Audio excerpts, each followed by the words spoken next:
우리 잠깐 같이 기도드리겠습니다.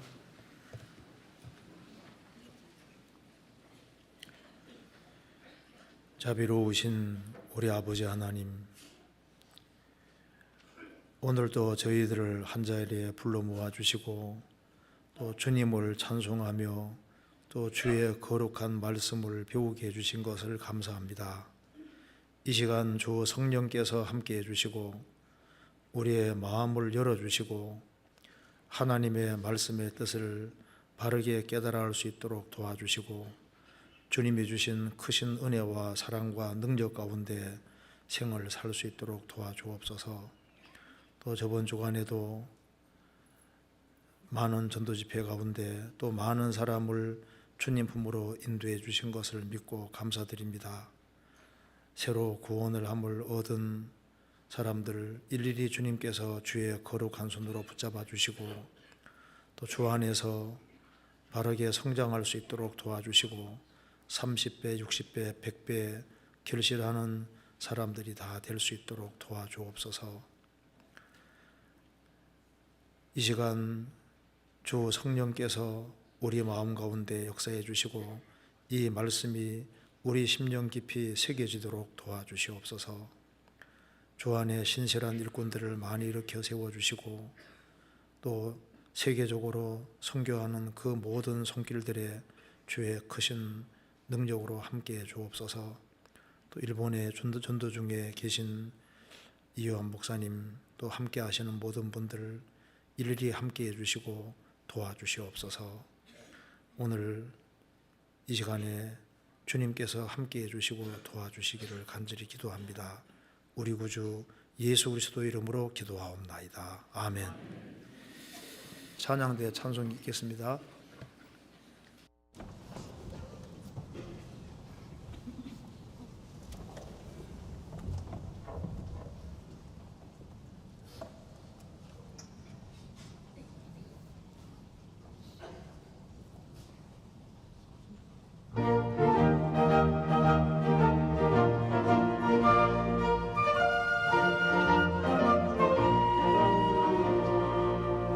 세상 모든 수고는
성경 시편 147편 15절을 찾겠습니다. 147편 15절.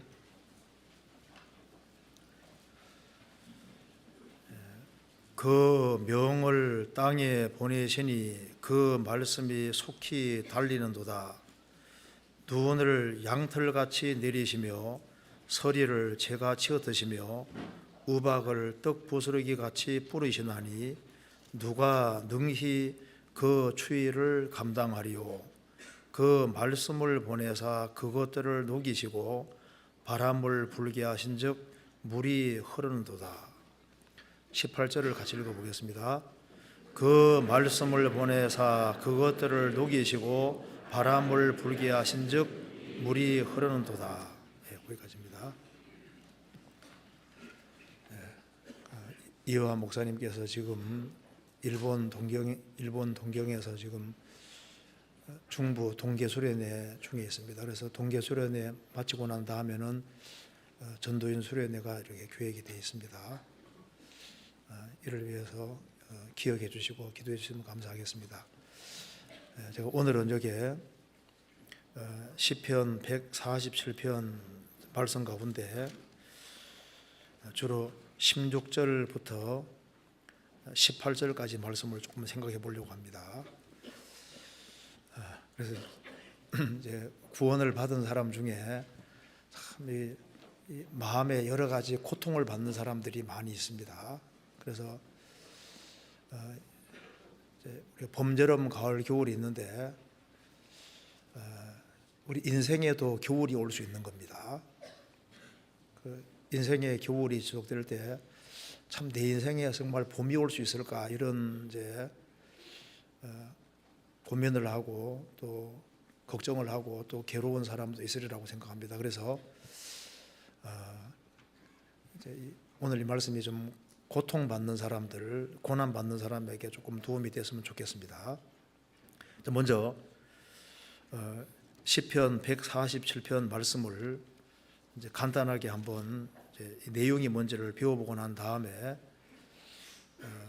이걸 이제 우리 신앙생활과 관련해서 좀 말씀을 드려보도록 하겠습니다. 이스라엘 백성들은 하나님을 직접 경험한 민족입니다. 그런데 이제 이 본문은 이제 실제 이스라엘 역사 속에서 있었던 일이고 또 이것이 이제 우리 신앙생활에 중요한 교훈이 됩니다. 시편 147편 배경은 이스라엘이 하나님께 끊임없이 불순종을 반복했습니다. 그래서 이제 죄를 너무나도 많이 지어서 이스라엘이 바벨론에 70년 동안 포로 잡혀가게 됩니다. 그래서 이스라엘 땅에 살다가 바벨론의 침공으로 예루살렘 성전이 불타버리고 이스라엘 땅은 황폐하게 되고 이스라엘 민족은 바벨론에 포로 잡혀가서 아주 지렁이 같이 아주 비참하게 된 겁니다. 이스라엘에게 이제 겨울이 온 겁니다. 그런데 이스라엘이 이제 그 바벨론 포로에서 고통 중에 하나님께 간절하게 부르짖었고 그래서 하나님께서 이스라엘 민족을 이제 회복시켜 주신 내용이 여기에 기록이 되어 있습니다. 그래서 여기 이제 이스라엘이 이스라엘 땅에 이제 돌아오고 여기 이제 축복을 쭉 받은 내용이 기록이 되어 있습니다. 그래서 이제 이 배경은 이스라엘에게 70년 동안 바벨론 포로 잡혀가서 큰 고통을 받은 것을 겨울로 표현을 하고 있습니다. 여기 이제 시편 147편 16절에 보시겠습니다. 눈을 양털같이 내리시며 서리를 재같이 흩으시며 우박을 떡 부스러기 같이 뿌리시나니 누가 능히 그 추위를 감당하리요. 이스라엘에게 큰 환난의 겨울이 왔던 겁니다. 그런데 이제 이스라엘이 정말 돌이킬 때 하나님께서 이스라엘에게 따뜻한 봄을 주신 겁니다. 그래서 18절에 그 말씀을 보내사 그것들을 녹이시고 바람을 불게 하신즉 물이 흐르는도다. 이스라엘 역사가 꼭 그와 같았습니다. 그래서 이제 이스라엘은 이제 불순종을 할 때 얼마나 비참하게 망했는지가 성경에 자세히 기록되어 있는데, 예루살렘 성전은 불타고 이스라엘 백성들은 바벨론 포로 잡혀가게 되고 땅은 황폐하게 되고 이스라엘 땅은 비도 제대로 안 내리게 됐습니다. 그래서 짐승과 사람 전체가 고통을 크게 받았고 이스라엘에는 평안이 없었고 무기력한 백성이 됐습니다. 그리고 하나님의 묵시도 끊어지고 하나님의 계시도 없게 된 겁니다. 자, 이스라엘 백성들이 왜 이 환란의 겨울을 맞이하게 됐냐면 여기 이유가 기록이 되어 있습니다. 그게 시편 147편 10절입니다.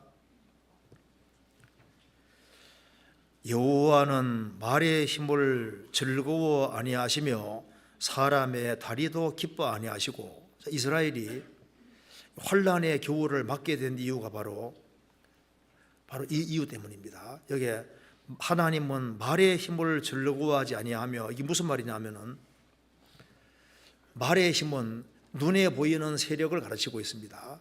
이스라엘은 살아계신 하나님을 의지해야 되는데 에집트를 자꾸 기댔던 거예요. 눈에 보이는 세력을 기대는 걸 가리켜서 이제 말의 힘을 기댄다고 이렇게 말을 하는 겁니다. 그리고 이게 사람의 다리도 기뻐하지 않는다는 것은 자기 수단 방법대로 살아가는 겁니다. 이스라엘 백성들은 하나님의 백성이니까 전적으로 하나님께 의지하고 하나님의 도움을 구하고 살아야 되는데 눈에 보이는 세력을 기댄다든가 혹은 자기 수단 방법대로 살아서 이스라엘이 환란의 겨울을 맞이하게 됐던 겁니다. 그래서 여기 말의 힘을 의지하는 것은 바로 에집트에 기대고 눈에 보이는 아시리아 이런 눈에 보이는 세력에 기대는 걸 말하는 겁니다. 이사야 31장 찾아보시겠습니다. 이사야 31장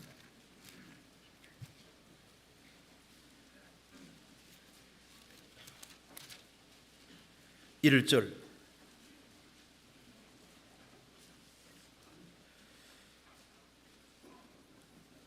도움을 구하러 애굽으로 내려가는 자들은 화 있을진저 그들은 말을 의뢰하며 병거의 많음과 마병의 심히 강함을 의지하고 이스라엘의 거룩하신 자를 앙모치 아니하며 여호와를 구하지 아니하거니와 여호와께서도 지혜로우신즉 재앙을 내리실 것이라. 그 말을 변치 아니하시고 일어나사 악행하는 자의 집을 치시며 행악을 돕는 자를 치시리니 애굽은 사람이요 신이 아니며 그 말들은 육체의 영이 아니라 여호와께서 그 손을 드시면 돕는 자도 엎드러지며 도움을 받는 자도 엎드러져서 다 함께 멸망하리라. 에집트는 옛날부터 말이 많았습니다. 그래서 이스라엘 민족은 눈에 보이는 하나님을 기대는 것보다 자꾸 에집트에서 말을 사들여서 이제 눈에 보이는 이제 병력 그것에 딱 기대고 눈에 보이는 것을 기대는 겁니다. 그래서 애굽으로 내려가고 말을 의뢰하며 병거의 많음을 의지한다고 말입니다. 눈에 보이는 세력을 의지하는 거예요. 이스라엘 역사가 왜 이렇게 환란의 겨울을 맞이하냐면은 눈에 보이는 것을 하나님보다 더 크게 생각하는 거예요. 에스겔 29장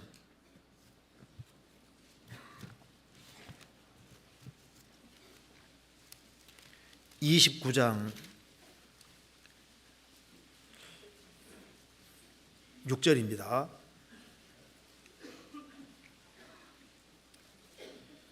(29장 6절) 애굽의 모든 거민이 29장 6절 애굽의 모든 거민이 나를 여호와인 줄 알리라. 애굽은 본래 이스라엘 족속에게 갈대 지팡이라. 그들이 너를 손으로 잡은 적 내가 부러져서 그들의 모든 어깨를 찢었고 그들이 너를 의지한 적 내가 부러져서 그들의 모든 허리로 흔들리게 하였느니라. 그러니까 에집트는 이게 상한 갈대 지팡이에 불과한 거예요. 그래서 지팡이 부러지는 지팡이에 기대면 크게 다치잖아요. 이스라엘은 그 에집트가 아주 강하다고 생각했는데 주님 보실 때 그건 상한 갈대 지팡이이기 때문에 그냥 그것 때문에 이스라엘이 더 크게 다치게 되는 겁니다. 그래서 왜 이스라엘에게 환란의 겨울이 오느냐? 눈에 보이는 그 강성한 세력들을 기댄 거예요. 그리고 사람의 다리도 기뻐하지 않는다 그 말은 자기 수단 방법대로 살아가는 겁니다. 그 하나님을 기대지 않고 자기 수단 방법대로 살아가니까 이제 환란의 겨울이 찾아왔던 거예요. 노아 시대 사람들의 주된 죄가 뭔지 아시죠? 하나님 우리를 떠나소서 하나님을 추방시키고 자기들이 잘 사는 세상을 만들 수 있다고 착각했던 거예요. 바벨탑 사건도 인간들 이름을 내고 온 지면의 터짐을 면하자, 하나님 없이 인간 만세 부르는 인본주의입니다. 우리 시대도 지금 하나님을 추방시키는 시대가 되고 있는 거예요. 그 타이타닉 아시지 않습니까?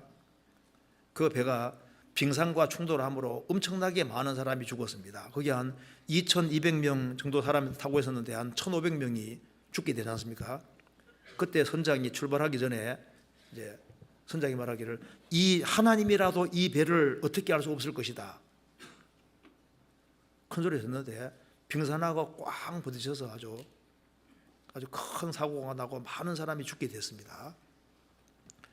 지금 여기에 이스라엘이 이제 혼란의 겨울이 왔습니다. 그래서 하나님께서 눈을 양털같이 내리시고 서리를 재같이 내리시고 우박을 떡 부스러기 같이 내리셨는데 우박이 맞으면 아프잖아요. 그 하나님께서 이스라엘 백성들에게 엄청난 큰 겨울을 주시고 이스라엘 두들겨 패신 거예요. 이스라엘은 불순종할 때마다 얻어터진 겁니다. 성경에 우박에 대한 얘기가 굉장히 많이 나와 있는데 에집트에 10가지 재앙 내릴 때 불이 섞인 우박이 에집트에 내렸는데 전부 훈무한 우박이 내렸습니다. 여호수아 11장 보면은 가나안 정복 때 가나안 7민족에게도 하나님께서 우박을 내리셨습니다. 러시아가 이스라엘을 칠 때도 하나님이 러시아에 엄청난 우박이 내릴 것이라고 에스겔 39장에 나와 있습니다. 요한계시록에 보면은 앞으로 7년 혼란 속에서 우박이 떨어질 때 몇 건짜리가 떨어진다고요? 약 100건짜리가. 헬라 원문에 한 56kg 정도 됩니다. 56kg 되는 이제 우박이 떨어진다고 그랬는데요. 그러니까 이제 불순종하니까 하나님께서 우박을 내리는 것처럼 이스라엘이 불순종하니까 두들겨 패신 거예요.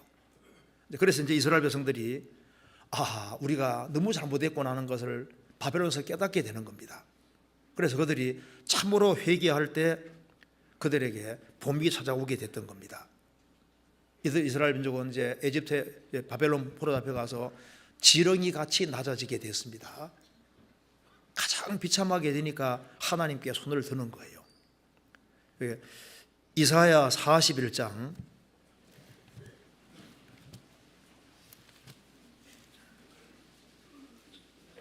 이사야 41장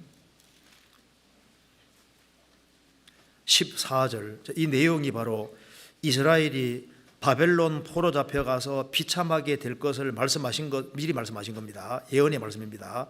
14절 같이 읽겠습니다. 지렁이 같은 너 야곱아, 너희 이스라엘 사람들아 두려워 말라. 나 여호와가 말하노니 내가 너를 도울 것이라. 내 구속자는 이스라엘의 거룩한 자니라. 지렁이 같은 너 야곱아, 너희 이스라엘 사람들아. 이스라엘이 바벨론 70년 동안 포로 잡혀가서 가장 비참한 상태가 된 겁니다. 일단 이국 땅에 사는 것 자체가 고생이잖아요. 그리고 많은 그 곤란을 당하고 낮아질 때로 낮아졌습니다. 그래서 이런 비참한 상황에서 전적으로 하나님을 찾았고, 그래서 마침내 이스라엘에게 봄이 오게 됐던 겁니다. 여호와는 마음이 상한 자에게 가까이 하시고 중심에 통회하는 자를 구원하시는도다. 십자가에 배 죽어가던 강도 가장 큰 고통 속에 있습니다. 그런데 그가 회개했을 때 그 인생 영혼의 봄이 찾아온 거잖아요. 예수여 당신의 나라에 마실 때 나를 생각하소서. 예수님께서 내가 오늘 나와 함께 낙원에 있으리라. 참으로 회개하는 사람에게 영혼 속에도 봄이 주어지게 되는 겁니다. 이스라엘은 비참한 고통 속에서 그 70년이라는 추운 겨울 속에서 하나님께 부르짖게 되고, 그래서 이제 이스라엘은 해방을 맞이하게 됩니다. 성경 예레미야 29장에 말씀하시기를 너희가 전심으로 나를 찾고 찾으면 나를 만나리라. 그 말씀의 배경이 바벨론 포로 잡혀간 이스라엘 백성들이 고통 속에서 전심으로 나를 찾고 찾으면 나를 만나리라, 그 말인 겁니다. 시편 102편도 이스라엘이 바벨론 포로 잡혀갔을 때를 배경으로 쓰고 있습니다. 그래서 가장 고통 중에 있을 때 탄식하면서 하나님께 부르짖을 때 하나님이 건져주셨던 겁니다. 시편 102편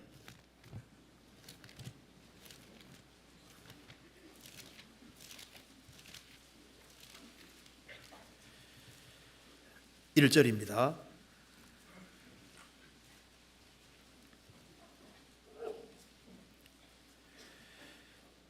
여호와여 내 기도를 들으시고 나의 부르짖음을 주께 상달케 하소서.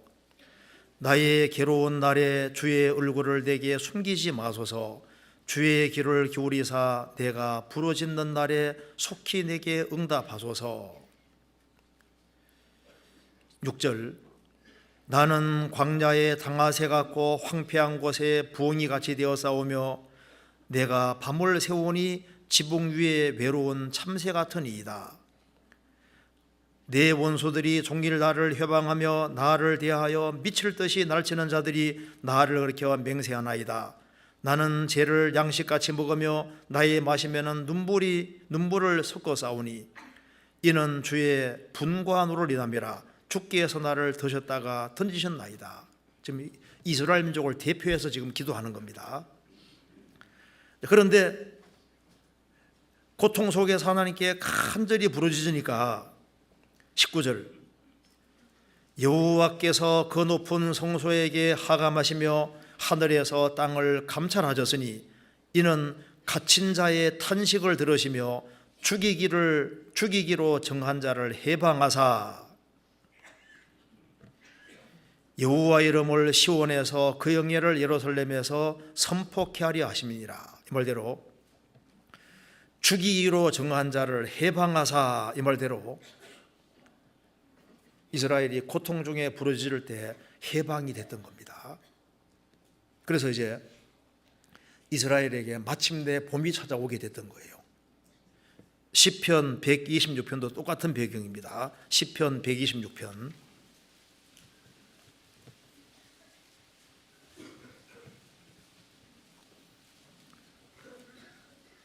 126편 1절입니다. 여호와께서 시온의 포로를 돌리실 때 우리가 꿈꾸는 것 같아도다. 그때 우리 입에는 웃음이 가득하고 우리 혀에는 찬양이 차서도다. 열방 중에서 말하기를 여호와께서 저희를 위하여 대사를 행하셨다 해도다. 여호와께서 우리를 위하여 대사를 행하셨으니 우리는 기쁘도다.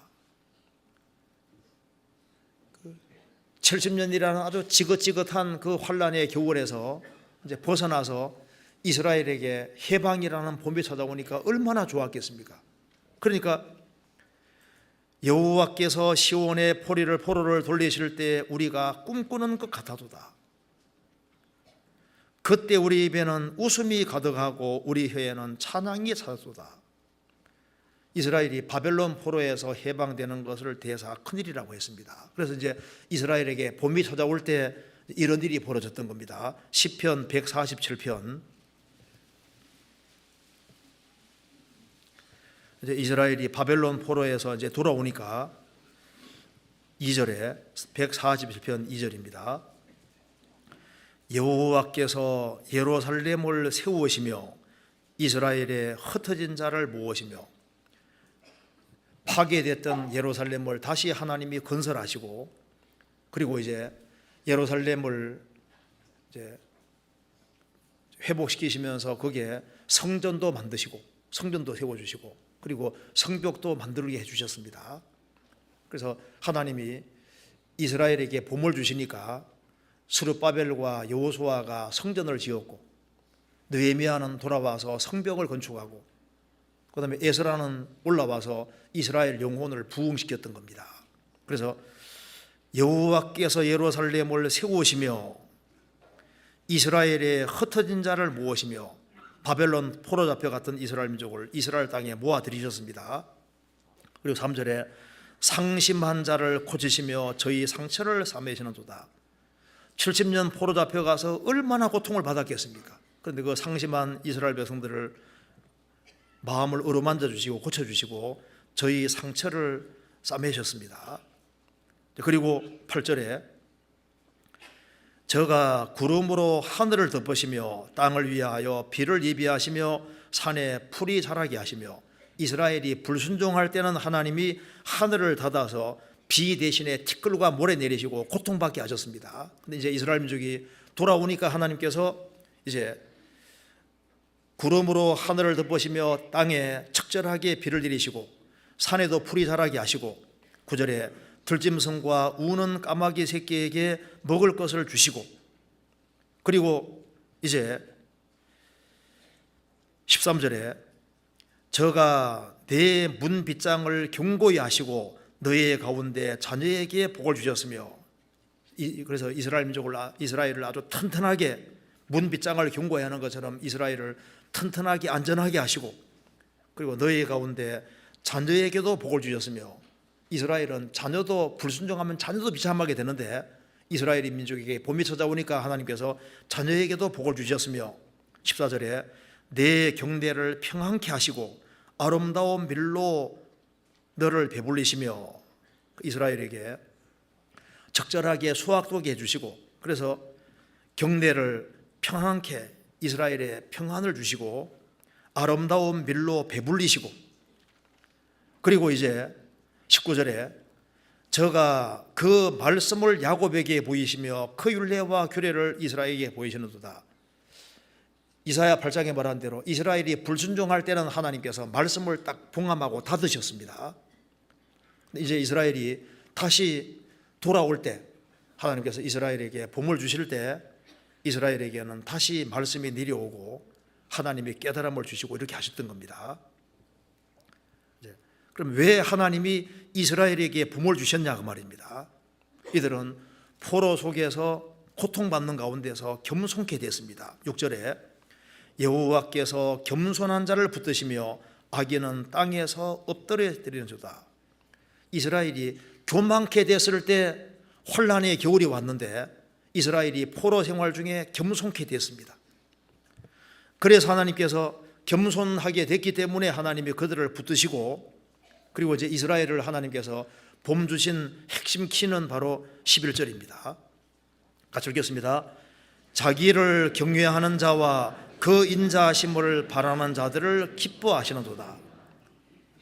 10절에 말한 대로 여호와는 말의 힘을 즐거워하니 하시며 사람의 다리도 기뻐하니 하시며 그러니까 이스라엘에게 무시무시한 겨울이 찾아오게 된 이유는 눈에 보이는 세력을 이대고 자기 수단 방법대로 살아갈 때 무서운 겨울이 찾아왔던 겁니다. 그런데 이제 이스라엘이 겸손케 되고 참으로 여호와를 경외하고 하나님의 인자를 바라고 눈을 위로 들고 하나님의 도움을 절실하게 구할 때 봄이 찾아오게 된 겁니다. 그래서 핵심은 여호와를 경외하고 하나님의 인자하심을 바라는 그들에게 봄이 찾아왔던 거예요. 봄, 여름, 가을, 겨울의 주관자가 하나님이십니다. 우리 인생의 겨울과 이스라엘의 겨울과 봄을 주장하시는 분이 하나님이신 것처럼 우리 인생에도 겨울과 봄 이걸 주장하시는 분이 하나님이신 거예요. 시편 74편입니다.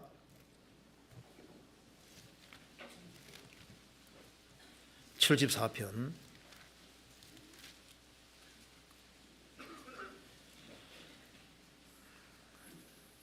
16절입니다.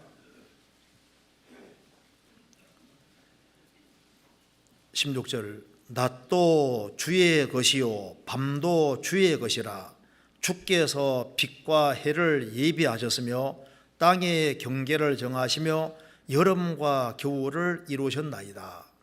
자, 이 얘기를 굳이 하는 이유가 뭐냐 하면은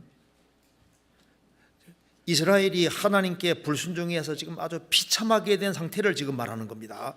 7편 1절에 보시면은 하나님이여 주께서 어찌하여 우리를 영원히 버리시나이까? 어찌하여 주의 치시는 양을 향하여 진도 연기를 바라시나이까? 이스라엘이 지금 비참하게 된 상태로 있습니다. 그래서 3절에 같이 읽겠습니다. 영구히 파멸된 곳으로 주의 발을 트십소서. 원수가 성소에서 모든 낙을 행하였나이다. 이것도 백그라운드가 바벨론에 의해서 예루살렘이 파괴된 걸 지금 배경으로 하고 있는 겁니다. 그래서 이스라엘에게 겨울이 온 겁니다. 캄캄한 밤이 온 겁니다. 그래서 영구히 파멸된 곳으로 주의 발을 드집소서. 이 말은 잡소서 그 말이 아니라 발을 들어서 들어와 주십시오 그 말이잖아요. 이스라엘이 이제 하나님을 추방시켰으니까 하나님이 이스라엘에게 발을 빼니까 이스라엘에게 혼란의 겨울이 오고 밤이 왔던 겁니다. 다시 하나님이 영구히 파멸된 곳으로 주의 발을 드시고 우리가 하나님을 환영하고 있으니까 하나님이 다시 이스라엘의 중심이 되어 주십시오. 주의 발을 들어서 다시 이스라엘의 주관자가 되어 주십시오. 이렇게 말하는 겁니다. 그래서 하나님이 이스라엘의 중심이 될 때 그때 이스라엘에게 낮이 찾아오고 겨울 대신에 봄이 찾아오고 여름은 결실기입니다. 이스라엘은 여름에 거두거든요. 봄이 찾아오고 여름이 찾아오는 거예요. 그래서 여기에 낮도 주의 것이요 밤도 주의 것이다. 여름과 겨울을 이루셨나이다. 자연의 규칙을 정하신 하나님께서 이스라엘 역사도 규칙이 있는데 하나님을 멀리하면은 겨울과 밤이고 하나님을 가까이 하면은 다시 봄이 찾아오고 여름 결실이 찾아오게 되는 거예요. 그러니까 모든 것의 주관자가 하나님이시다 그 말입니다. 그래서 우리 인생을 살아가는 가운데도 하나님을 세상에서는 겨울이 오면 반드시 봄이 오잖아요. 근데 인생은 안 그럴 수 있는 겁니다. 인생은 하나님을 찾지 아니하면은 인생의 겨울은 계속될 수도 있는데 참으로 하나님을 구하고 찾는 사람은 그 혹독한 겨울이 봄으로 바뀔 수가 있는 거예요.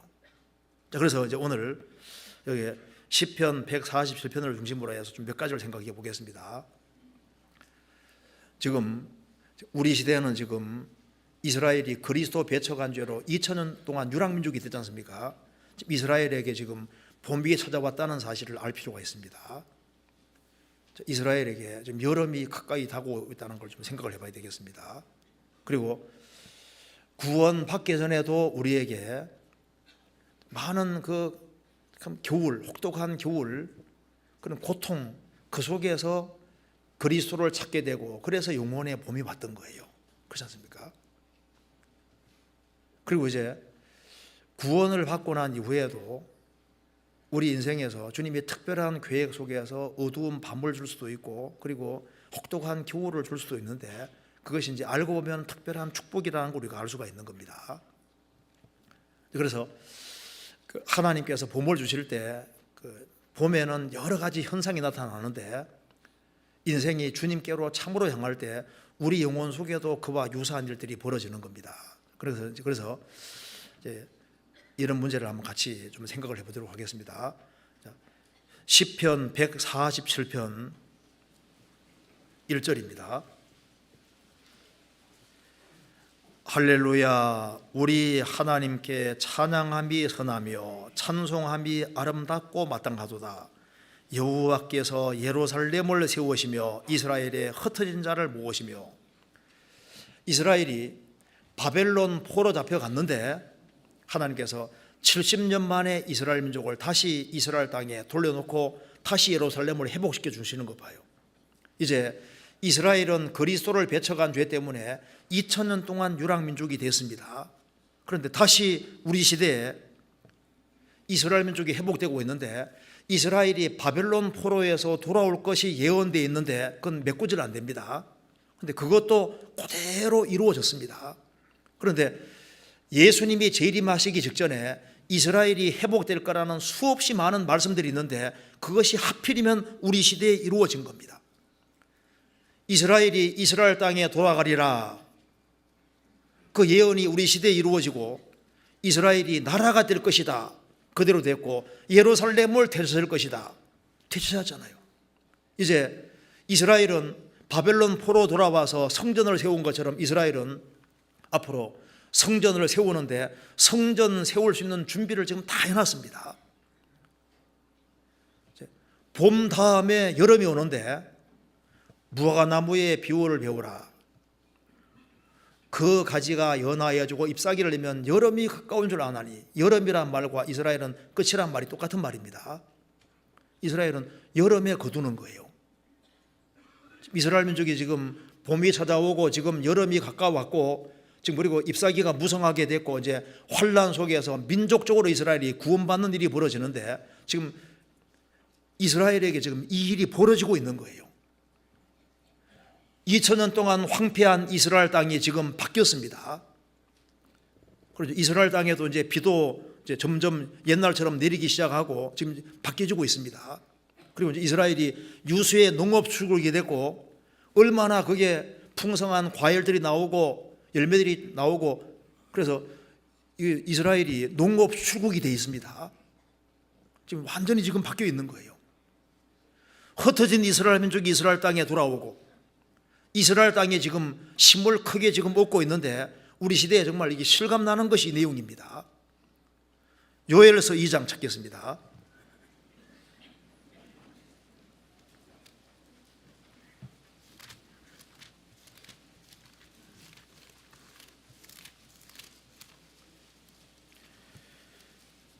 요엘서 2장 21절.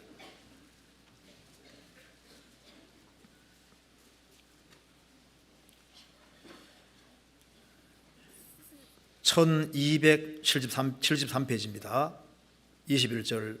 땅이여 두려워 말고 기뻐하며 즐거워할지로다. 여호와께서 큰 일을 행하셨음이로다. 들짐승들아 두려워 말지어다. 들의 풀이 싹이 나며 나무가 열매를 맺으며 무화과나무와 포도나무가 다 힘을 내는도다. 시온의 자녀들아 너희는 너희 하나님 여호와로 인하여 기뻐하며 즐거워할지어다. 그가 너희를 위하여 비를 내리시되 이른 비를 너희에게 적당하게 주시리니 이른 비와 늦은 비가 전과 같을 것이라. 마당에는 밀이 가득하고 독에는 새 포도주와 기름이 넘치리로다. 26절 같이 읽겠습니다. 너희는 먹되 풍족히 먹고 너희를 기이 대접한 너희 하나님 여호와의 이름을 찬송할 것이라. 내 백성이 영영이 수치를 당치 아니하리로다. 이 말씀대로 지금 이스라엘 땅이 지금 힘을 내고 있습니다. 거기에 풍성한 결실들이 생기고 있고 너희가 먹되 풍족히 먹고 너희를 기이 대접한 너희 하나님 여호와의 이름을 찬송할지로다. 지금 이스라엘이 기이하게 지금 대접을 받고 있습니다. 시편 147편에 말한 대로 저가 내 문빗장을 견고히 하시고 말대로 이스라엘이 지금 얼마나 강해졌습니까? 강한 나라가 되고 그리고 이제 바다의 풍부가 돌아온다는 말씀대로 지금 이스라엘을 그 골란 고원 중심으로 해서 그 내륙 쪽에도 엄청난 석유가 매장되어 있고 앞바다에도 엄청난 석유가 매장되어 있잖아요. 우리나라 동해 바다에 그렇게 돼 있으면 얼마나 좋아요. 이스라엘 지금 아주 막 에너지 빈국입니다. 그런데 지금 네타냐후 총리가 얼마나 좋아하는지 몰라요. 지금 싹 바뀐 겁니다. 그래 지금 이스라엘에게 혹독한 환란의 겨울이 지나갔고 이스라엘이 본격적으로 회복돼서 지금 세상 지금 꼭대기로 올라가고 있잖아요. 이스라엘에게 지금 봄이 지나고 지금 여름이 오고 이제 곧 결실기가 되고 있는 중인 거라고요. 그래서 이스라엘이 회복되는 것과 종말은 연결되어 있는 겁니다. 그렇잖아요. 이 본문에서 좀 그걸 또 생각해야 되는 겁니다. 그리고 또 한 가지는 여기에 시편 147편 조금 더 생각해 보겠습니다. 이제부터 147편 15절입니다. 그 명을 땅에 보내시니 그 말씀이 속히 달리는도다. 눈을 양털같이 내리시며 서리를 채같이 드시며 우박을 떡부스러기같이 뿌리시나니 누가 능히 그 추위를 감당하리요.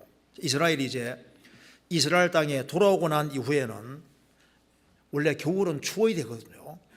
실제로 겨울이 춥고 봄, 여름, 가을, 겨울이 아주 정확한 규칙을 지키고 겨울은 원래 추워야 되는 겁니다. 그래서 이제 균도 많이 죽고 이제 그래서 정확한 규칙을 지키는 것처럼 이제 이것이 이제 신앙생활에도 이제 교훈이 되는 겁니다. 그럼 여기 이제 이스라엘이 불순종할 때도 하나님께서 아주 큰 겨울을 주셨는데 이제 이스라엘 돌이키니까 이스라엘에게 봄을 주신 겁니다. 그것처럼 우리 인생도 마찬가지인데 여기에 눈을 양털같이 내리시며 서리를 채같이 흩으시며 우박을 떡부스러기같이 뿌리시나니 우리가 구원받기 전에 우리 인생에도 겨울이 있었습니다. 대체로 큰 겨울 속에서 사람들이 구원을 받게 되는 거예요.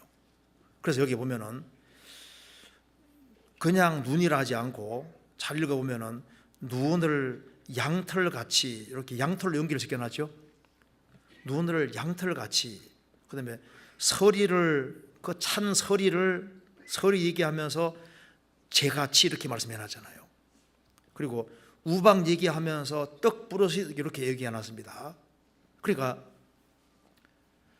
하나님이 이게 겨울을 주시고 겨울에는 그 차가운 눈이 내리지 않습니까?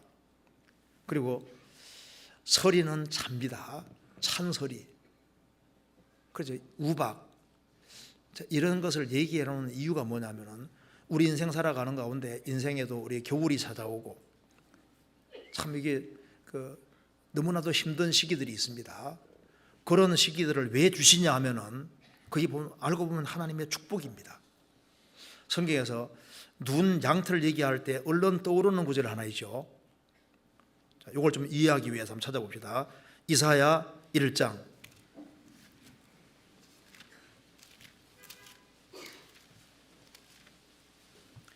18절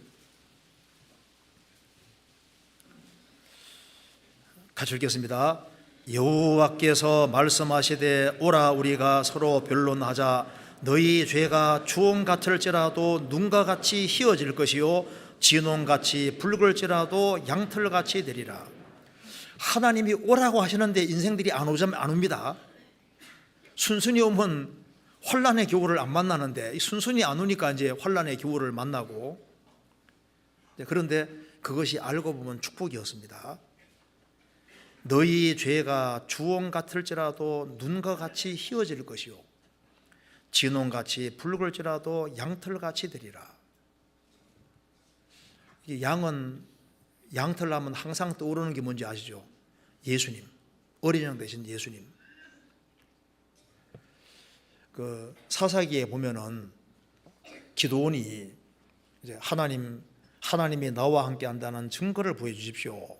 이제 하나님 내가 여기 양털 한 뭉치를 가져오는데 양털에만 이슬이 가득하고 사면 땅은 바짝 마르게 해주십시오. 그대로 해주시지 않습니까? 양털만 물이 가득하고 이슬이 가득하고 그리고 이제 사방은 바짝 말랐습니다. 하나님 한 번만 더 하게 해달라고. 이번에는 양털만 바짝 마르고 사면에는 이슬이 가득하게 해주십시오. 그대로 해주시지 않습니까? 양털은 예수님과 관계가 되는 거예요. 그래서 하나님이 기도원을 도와주시고 성리케 하신 이유도 예수님 때문입니다. 양털을 예수님으로 생각하면은 양털에게만 이슬이 가득하겠습니다. 은혜와 진리는 예수님에게만 있었잖아요. 세상은 바짝 말랐던 거예요. 은혜 이슬이 없는 것처럼 예수님이 오기 전에는 세상에는 진정한 이슬이 없는, 은혜가 없는 겁니다. 근데 이제 양털이 바짝 마르는 것처럼 예수님이 십자가에서 가장 중한 고통을 받으시고 바짝 마르셨습니다. 내가 목마르다 바짝 마르고, 그것 때문에 예수님의 희생 때문에 세상에 은혜가, 이슬 같은 은혜가 세상에 주어지게 된 거잖아요. 양털과 배실로 섞어장갈 지 말지니라. 배실은 인간 공로 가리키고 양털은 예수님 공로 가리키는 겁니다.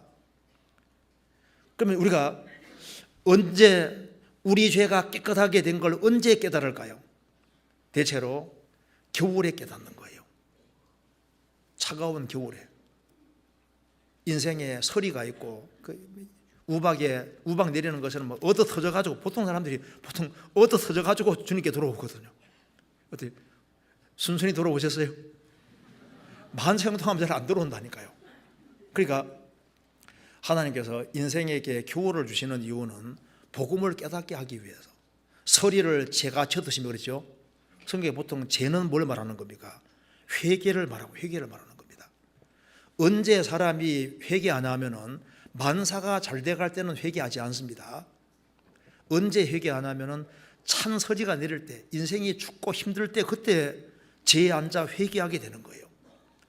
에스더서 4장에 보면은 모르드게가 이제 이스라엘 민족이 이제 완전히 멸망하게 됐으니까 죄를 무릅쓰고 대성통곡했다. 이스라엘 백성들이 이제 페르시아에서 완전히 다 죽임 당하게 됐을 때, 이스라엘 백성들이 죄를 뒤집어쓰고 굵은 배를 입고 죄를 뒤집어쓰고 뒹굴더라, 그런 말 나오지 않습니까? 무수히 죄를 뒤집어쓰고 뒹굴고. 그러니까 이게 죄가 회개하는 모습인 거예요.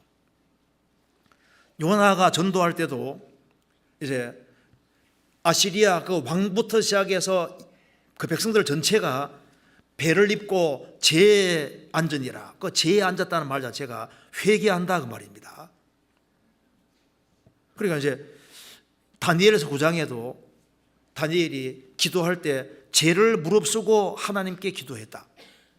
여기 한번 마태복음 찾아보시겠습니다. 마태복음 11장. 죄는 회개하는 걸 말하는 겁니다. 마태복음 11장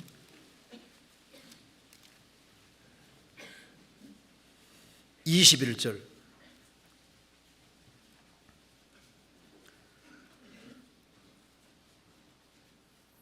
(20절부터) 제가 읽겠습니다. 예수께서 권능을 가장 많이 베푸신 고을들이 회개치 아니하므로 그때 책망하시되, 화가 있을진저 고라시나 화가 있을진저 베세다야, 너희에게서 행한 모든 권능을 두로와 시돈에서 행하였다면 저희가 벌써 베옷을 입고 죄에 앉아 회개하였으리라.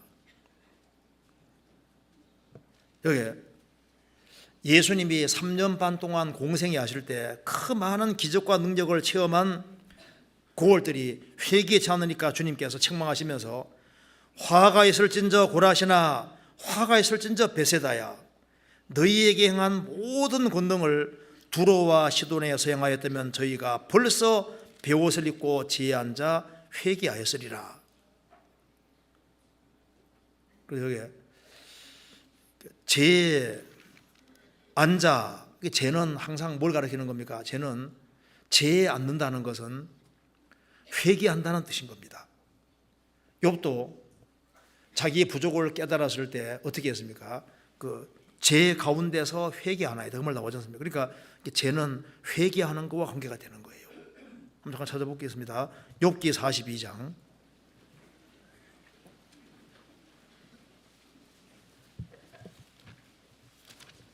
욥기 42장 5절 6절입니다.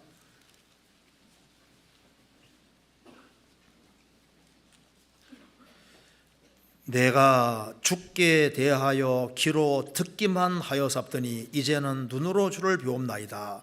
그러므로 내가 스스로 하나고 티끌과 죄 가운데서 회개하나이다. 그래서 죄는 회개와 관계됩니다. 그래서 여기에 눈을 양털같이 부르시고, 그러니까 이게 눈하고 양털을 연결시켜 놨습니까? 그리고 보통 인생에서 차가운 겨울에 복음을 깨닫고, 그리고 서리 가운데서 회개하고, 그리고 우박을 떡 부스러기가 지금 말했습니다. 언제 말씀이 잘 깨달아지던가요? 구원받기 전에도 막 얻어 터져야지 성경이 복음이 잘 깨우쳐집니다. 그러니까 이제 인생이 평탄한 사람은요, 영적으로 무뎌서 잘 못 깨달아요. 구원받고 난 다음에도 언제 잘 깨달아집니까? 많이 얻어 터져야 돼. 고통을 많이 받으면 받을수록 이 성경이 잘 깨달아집니다. 말씀을 떡이라면요, 떡 부스러기 같이 말씀이 잘 깨달아지는 것도 이게 여러 가지 고통을 많이 받을 때 이게 참 신기하게도 축복인 거예요. 그래서 언제 영혼의 봄이 오냐 하면은 보통 겨울에 영혼의 봄이 오는 거예요. 그래서 이제 영혼의 봄이 올 때 예루살렘을 세우시는 것처럼 가정이 파괴된 사람도 이제 구원받고 정상적으로 신앙생활을 할 때 가정에도 평화가 오고 주님이 받은 상처를 싸매 주시고, 그래서 시편 141편에 있는 것이 실제 역사인데 우리 영혼 속에도 그와 유사한 일들이 벌어지는 겁니다. 무조건 봄이 오는 게 아니라 회개하는 사람에게 영혼의 봄이 주어지고, 회개하고 복음을 믿을 때 그때 영혼의 봄이 찾아오는 겁니다. 어떤 사람은 집회를 그렇게 들어도 항상 마음을 딱 닫고 있으니까 항상 영혼은 겨울입니다. 영혼이 냉랭하고 찹지 않습니까? 하나님이 고통의 겨울을 주시는 이유는 복음 깨닫게 해주려고 하는 거예요. 보옵소서 내게 큰 고통을 더하신 것은 내게 평안을 주리 하심이라. 주께서 나의 영혼을 사랑하사 멸망의 구덩이에서 건지셨고 나의 모든 죄는 주의 등 뒤에 던지셨나이다. 보통 복음 진리가 고통 속에서 깨달아지는 겁니다. 그래서 하나님께서 보니까 이게 좀 눈이라든가 서리 정도 맞아가지고 들어오면 좋은데 그래도 안 들어오면 하나님이 크게 두들겨 펼 수도 있습니다. 이게 성경에 보면은 이게 우박을 떡 부스러기가 지금 말 나오지 않습니까? 흩으시며. 그런데 그거하고 그거들 보면 제일 떠오르는 구절이 바로 이겁니다. 성경에서 보겠습니다. 마태복음 15장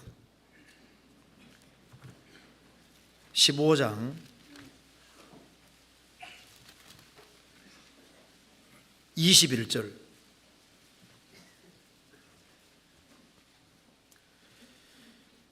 예수께서 거기에서 나가사 두로와 시돈 지방으로 들어가시니 가나안 여자 하나가 그 지경에서 나와서 소리질러 가로되 주 다윗의 자손이여 나를 불쌍히 여기소서 내 딸이 흉악히 귀신 들렸나이다 하되, 여기 여자가 수로보니게 지역 여자입니다. 수로보니게 여인인데, 이방 여인인데 내 딸이 흉악히 귀신 들렸나이다. 인생에 갑자기 큰 우박 얻어맞듯이 아주 큰 이게 고통이 온 거예요. 자기보다 자기 딸이 흉악히 귀신 들렸으니까 얼마나 큰 충격이겠습니까? 그래서 이제 인생에서 아주 너무나도 큰 고통이 찾아온 겁니다. 23절. 예수는 한 말씀도 대답지 아니하시니 제 아들이 와서 청하여 말하되 그 여자가 우리 뒤에서 소리를 지르오니 보내소서. 예수께서 대답하여 가라사대 나는 이스라엘 집에 잃어버린 양 외에는 다른 데로 보내심을 받지 아니하노라 하신대, 여자가 와서 예수께 절하며 가로되 주여 저를 도우소서. 대답하여 가라사대 자녀의 떡을 취하여 개들에게 던짐이 마땅치 아니하니라. 여자가 가로되 주여 올소이다마는 개들도 제 주인의 상에서 떨어지는 부스러기를 먹나이다 하니, 이에 예수께서 대답하여 가라사대 여자야 내 믿음이 크도다. 내 소원대로 되리라 하시니 그 시로부터 그의 딸이 나으니라. 예수님께서 이 여자가 정말 간절히 찾는지를 보여주기 위해서 딱 이렇게 외면하는 것처럼 보이시잖아요. 자녀의 떡을 취해서 개들에게 주임이 합당치 않다. 먼저는 우선권이 유대인이라는 겁니다. 보통 사람 같으면요, 뭐요? 나보고 개라고? 열받아 돌아갈 텐데 여자는 지금 그게 자기는 개보다 못한 사람이다 그 말입니다. 이 말은 예수님만 할 수 있는 겁니다. 인생을 가르쳐서 하물며 벌레와 구더기라고 말할 수 있는 분이 주님이시잖아요. 자녀의 떡을 취해서 개들에게 던짐이 합당치 않다.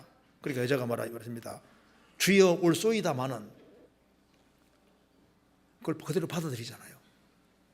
나는 개반도 못한 사람입니다. 그렇지만은 개들을 또 자녀의 상에 떨어지는 떡 부스러기 먹지 않습니까? 예수님께서 여자여 내 믿음이 크도다 내 소원대로 되리라.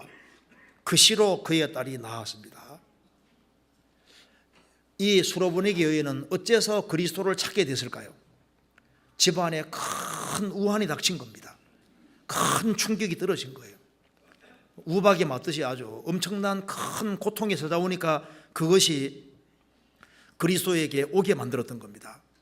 어떤 사람은 이 갑작스러운 고통사고 때문에 갑자기 암이 걸리고 갑작스럽게 가장 사랑하는 사람이 죽고 그런 아주 큰 충격 속에서 하나님을 찾는 일이 벌어지는 겁니다.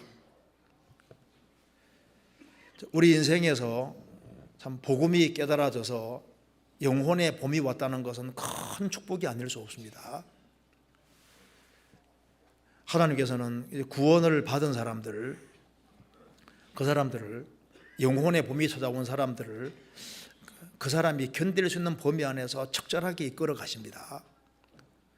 아가서에 보면은 제일 첫 번째는 내게 입맞추기를 원하니 입맞춤이 나오고, 두 번째는 왕이 침궁으로 나를 인도하시니 침궁이 나오고, 그 다음에 세 번째 이제 왕이 나를 잔치집으로 인도하셨다. 그 다음에는 겨울이 지난 이후에 봄에는 이제 평탄한 길로 쫙 이끌어 가시고 나중에는 높은 산까지 데려가는 내용이 아가서에 기록되어 있습니다. 우리의 우리도 마찬가지인데 구원받은 사람은 주님과 영혼이 맞춘 사람이잖아요. 그 다음에는 왕이 침궁으로 이끌어 들이듯이 이제 구원받은 이후에는 주님과 개인 교제가 시작이 됐고, 잔치집에 이끌어 들이는 것처럼 성경에서 잔치집이 베드로후서 2장 보면은 그리스도인들이 같이 모이는 걸 연회 잔치집이라고 했습니다. 이제 구원받은 사람이 이제 힘을 얻기 위해서는 잔치집과 똑같은 교회 안에서 이제 말씀을 공급받아서 이제 힘을 얻어야 되는 거예요. 이제 힘을 얻고 난 다음에는 그 다음엔 주님이 이제 겨울 후에 평탄한 길로 이끌어 가십니다. 성경 찾아보시겠습니다. 아가서 2장.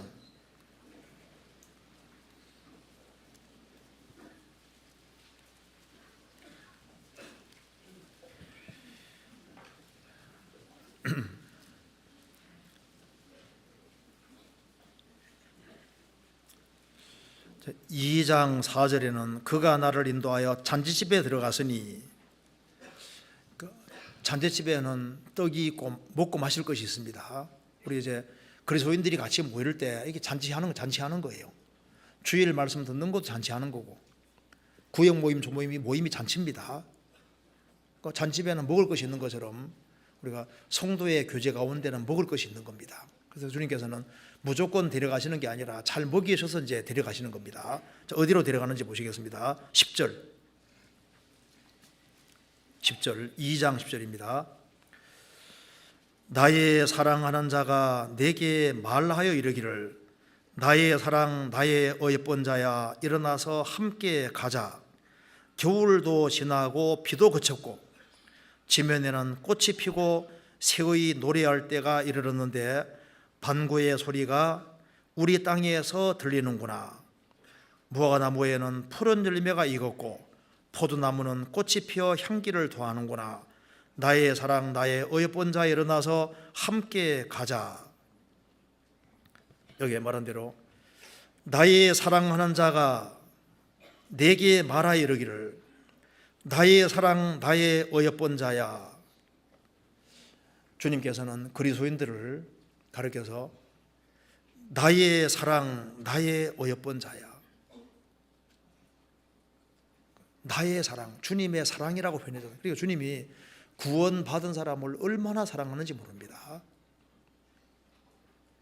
나의 사랑 나의 어여쁜 자야. 부모는 자녀를 정말 사랑하잖아요. 이 환란의 겨울을 통해서 거기에서 이제 건진받고 구원받은 사람들, 그리스도의 신부가 되고 하나님 자녀가 된 사람을 얼마나 사랑하시겠습니까? 그러니까 여기 말씀하기를 나의 사랑 나의 의번 자야 일어나서 함께 가자. 그런데 겨울에는 움직이지 않았지 않습니까? 처음에 주님과 입맞춤이 되고 이제 주님과 교제가 시작이 되고 이제 교제 가운데 처음 들어온 사람들, 그런 사람들은 이제 잘 먹어야 되잖아요. 그런데 아직은 어리기 때문에 겨울 동안에는 움직이지 아니하고 이제 겨울이 지났습니다. 화창한 봄이 왔습니다. 그러니까 일어나서 함께 가자. 주님이 같이 가주십니다. 가는데 겨울도 지나고 비도 그쳤고 지면에는 꽃이 피고 새의 노래할 때가 이르렀는데 반구 비둘기의 소리가 우리 땅에서 들리는구나. 무화과나무에는 푸른 열매가 익었고 포도나무는 꽃이 피어 향기를 더하는구나. 나의 사랑 나의 의번 자야 일어나서 함께 가자. 구원받은 사람에게는 감당할 이상의 시험이 없고 그 사람이 감당할 범위 안에서 이끌어 가시는 거예요. 그래서 대체로 이제 구원받은 사람은 주님이 어려움 주셔도 그렇게 큰 어려움을 주시는 게 아니라 견딜 수 있는 범위 안에서 이제 어려움을 주시는 겁니다. 그러다가 이제 조금 더 시간 지나가면은 이게 겨울이 지나가고 비도 그치고 참 꽃이 피고 새가 지저귀는 아주 얼마나 화창한 봄날에 이게 얼마나 좋은 때입니까? 근데 조금 시간 지나가면은 주님이 평지만 데려가는 게 아니라 이제 약간 좀 힘들게도 하시거든요. 그 뒤에 봅시다. 아가 4장 8절. 4장 8절 같이 읽겠습니다. 나의 신부야 너는 레바논에서부터 나와 함께하고 레바논에서부터 나와 함께 가자. 아마나와 스닐과 헤르몬 꼭대기에서 사자울과 표범산에서 내려다 보아라. 솔로몬은 왕이었습니다. 근데 술람 여인은 저 레바논 지역에 살고 있었던 것 같아요. 그래서 시골 촌 동네에 사는 여인과 솔로몬과 이제 로맨스가 이루어지고 그래서 이제 사랑이 이루어지게 된 겁니다. 그래서 이제 주님과 우리와 사랑이 이루어진 거예요. 만왕의 왕 되신 주님과 저 지구 총구석에 살고 있는 나하고 이제 이게 사랑 관계가 이루어진 겁니다. 그런데 여기 보시면은 나의 신부야, 그리스도인들은 그리스도의 신부가 되잖아요. 너는 레바논에서부터 나와 함께하고 레바논에서부터 나와 함께 가자. 아마나와 스닐과 헤르몬 꼭대기에서 이스라엘 땅에서 제일 높은 산이 헤르몬 산인데 헤르몬 꼭대기까지 데려가시는데 2814m입니다. 아마나하고 아멘하고 어원이 똑같습니다. 그래서 여기 헤르몬 산 북서쪽에 레바논 산을 마주보는 산이라 하는데 이 아마나도 있고 그리고 스닐 헤르몬 산 한 봉우리입니다. 그리고 이제 헤르몬 꼭대기에서 그러니까 하나님께서 여기 이제 보면은 이스라엘에서 제일 높은 곳까지 주님 데려가서 높은 데로 올라가는 평지 가는 건 쉬운데 올라가는 길은 안 쉽잖아요. 주님께서 그 사람이 감당할 범위 안에서 그리스도인들을 이끌고 저 위에까지 데리고 올라가서 꼭대기에서 사자굴과 표범산에서 내려다 보아라. 그래서 이제 높은 데 딱 올라가는 것처럼요. 이제 우리가 구원받고 난 다음에 주님이 우리를 이끌어서 점점 위에까지 올리십니다. 높은 데서 보면은 아래가 잘 보이잖아요. 높은 데서 보면은 저 레바논 저 멀리가 보이는 것처럼 우리가 저 있는 저 세상이 보이는 거예요. 자기 인생이 보입니다. 참 내가 기구한 운명 속에 있다가 어떤 과정을 통해서 구원받았는지가 쭉 보이는 거예요. 왜 내게 가시와 담을 주셨는지도 이해가 되고 왜 내게 고생을 주셨는지도 이해가 되고 내가 저런 과정을 통해서 구원을 받았구나. 그것이 잘 보이는 거예요. 높은 데서 내려다 보아라. 우리가 이제 높이 올라가면 올라갈수록 이제 불신자들의 그 비참한 운명이 보이고 우리의 책임감이 점점 커지는 걸 느낍니다. 높은 데 올라가서 보면은 세상이 얼마나 초라한지도 보이고 세상에 화려한 집도 조그맣게 보이고 인생이 메뚜기 같다는 것도 깨닫게 되는 거예요.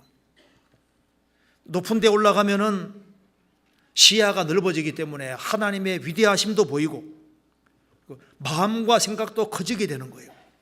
그리고 높은 데 올라가면은 사자굴과 표범산에서 보통 성경에 사자와 표범은 사탄 역사가 가르칠 때 많이 사용합니다. 높이 올라가면 올라갈수록 마귀가 어떻게 일하는지도 보이고 마귀 괴계도 보이고 이 세상이 장망성이라는 것도 보이고 우리가 해야 될 일이 뭔지도 보이는 거예요. 아마나는 아멘이라 말하고 똑같습니다. 그래서 이제 우리가 주님 뒤를 따라가는데 산 오르는 게 쉽지 않지 않습니까? 그렇지만은 힘들지만은 아멘하고 따라가는 거야. 아마나는 실제로 경치가 별로 안 좋다고 합니다. 경치가 없지만은 꾸준히 아멘하고 올라가는 거예요. 선일은 아주 굴곡이 많기 때문에 난관이 많고 어려움이 많다고 합니다. 선일은 갑옷이라는 뜻인데 전신갑주 있고 힘들지만 올라가야 되는 거예요.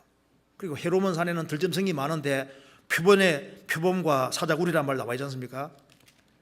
그러니까 높이 올라가면 올라갈수록 마귀 역사도 심해지고 그리고 이제 사탄 역사가 심해지는데 주님이 함께 계시니까 걱정할 필요가 없는 겁니다. 그래서 이제 내려다보아라. 내려다보면은 할 일이 뭔지를 알게 되는 겁니다. 그래서 이제 뒤에 읽어보면은 이제 적극적으로 주님을 군주해서 멀리까지 가는 것이 나와 있습니다.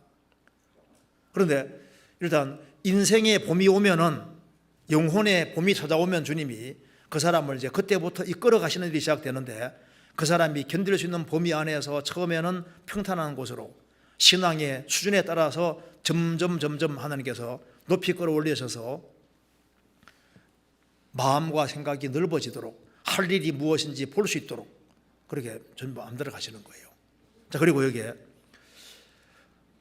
구원을 받은 이후에도 하나님께서 영혼은 봄이 찾아왔을지라도 어려움을 안 주는 것이 아니거든요. 다시 한번 보시겠습니다. 시편 147편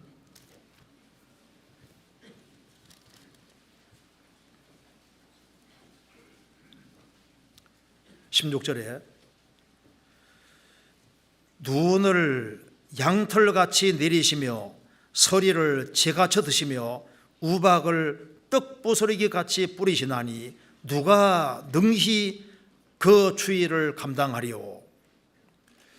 구원을 받은 사람에게도 하나님께서 겨울을 주시기도 하는 거예요. 구원을 받은 사람에게 삶 속에서 하나님이 어려움을 안 주시느냐? 구원을 받은 사람에게 하나님이 특별히 더 사랑하는 사람에게는 더 큰 어려움을 줄 수 있습니다. 나는 구원을 확실히 받았는데 영혼의 봄이 찾아왔는데 왜 내 인생이 이렇게 기구하고 힘이 드느냐? 구원을 받고 신앙생활을 잘하는 사람에게도 주님이 특별한 계획 속에서 어려움을 줄 수 있는데 사실 그 어려움이 더 많이 주어지면 주어질수록 그 속에서 눈을 양털같이 내리시며 그러니까 이제 보통 주님 피가 소중하다는 걸 알고 주님 공도가 소중하는 걸 알아도 언제 더 확실하게 되냐면은 어려움이 더 많이 주어지면은 그리스도인들은 참 신비합니다. 청동 같은 것은 막 세게 두드리면은 소리가 막 굉음이 나잖아요. 근데 금 같은 경우는 때리면 은은한 소리가 나오고 더 때리면 그 소리가 참 좋잖아요. 그리스도인들은 영혼의 봄이 찾아온 사람은 큰 환난과 어려움이 주어질 때 거기서 훨씬 좋은 것들이 많이 발생되도록 되는데 어려움을 당할 때 어려움 속에서 주님을 더 알게 되고 주님의 그 고난 받으심 이것이 얼마나 큰지를 알게 되고 그리고 이제 찬소리를 맞는 것처럼 큰 어려움 같은 걸 당할 때 거기에서 자기 부족을 더 많이 깨닫게 되고 죄에 앉아 회개하는 것처럼 더 많은 것이 있지 않습니까? 자기 부족을 더 많이 깨닫게 되는 일이 있습니다. 그리고 우박을 맞듯이 아주 큰 고통과 어려움을 당하면은 떡보슬기 같이 그 말대로 실제로 훨씬 더 많은 말씀들이 깨달아지는데, 교회 안에서도 누가 말씀들을 많이 가지고 있습니까? 누구에게 하나님 말씀들이 떡을 말씀이라고 하면은 사람이 떡으로만 살 것이 아니요 하나님이 우러나는 모든 말씀으로 살 것이니라. 누구에게 말씀이 더 많이 깨달아질까요? 어려움을 많이 겪은 사람이 더 많은 말씀을 가지게 되는 겁니다. 여기에 우박을 맞았다면은, 큰 우박을 맞은 대표적인 사람이 누굴까요? 욥입니다. 욥. 그렇게 하나님을 잘 섬기던 욥이 어느 날 갑자기 큰 우박을 맞듯이 큰 우박을 맞는데 재산 전체가 날아가고 10명의 자녀가 한꺼번에 다 죽습니다. 몸 전체가 병드는데 그건 보통 충격이 아닌 거예요. 그 고통 속에서 이렇게 말을 합니다. 성경 욥기 7장입니다.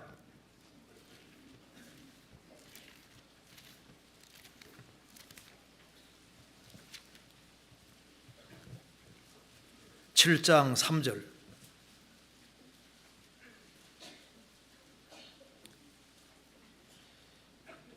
이와 같이 내가 여러 달째 곤고를 받으니 수고로운 밤이 내게 착정되었구나. 내가 누울 때면 말하기를 언제나 일어날고 언제나 밤이 갈고 하며 새벽같이 이리 뒤척 저리 뒤척 하는구나. 내 살에는 구더기와 흙조각이 의복처럼 입혔고 내 가죽은 합창되었다가 터지는구나. 나의 날은 배틀의 폭보다 빠르니 소망 없이 보내는구나. 재산 날아간 건 두 번째 치고 아무것도 아니고 10명의 자녀가 죽었을 때 얼마나 마음에 큰 고통이 있겠습니까? 자, 한 명만 죽어도 보통 큰 우박 맞는 게 아니지 않습니까? 10명의 자녀가 다 죽고 몸 전체가 병들어서 너무너무 고통스러우니까 잠도 안 오는 거예요. 이것도 하루 이틀이 아니라 이와 같이 내가 여러 달째 공고를 받으니 수고로운 밤이 착정되었구나. 내가 누울 때면 말하기를 언제나 일어날고 언제나 밤이 갈고 하며 새벽까지 이리 뒤척 저리 뒤척 하는구나. 몸이 너무너무 아프면 잠이 잘 안 옵니다. 너무 큰 고통이 있으면 잠깐 자도 또 그리 길게 못 자요. 내 살에는 구더기와 흙조각이 의복처럼 입혔고, 그러니까 몸에는 막 구더기들이 기어다닌다 그 말입니다. 악창이 나서.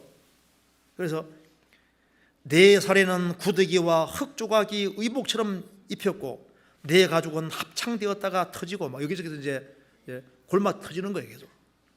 그러니까 아내도 우리 남편 혐오하고 모든 사람이 다 몰리하는 이런 상황이 되어 있는 겁니다.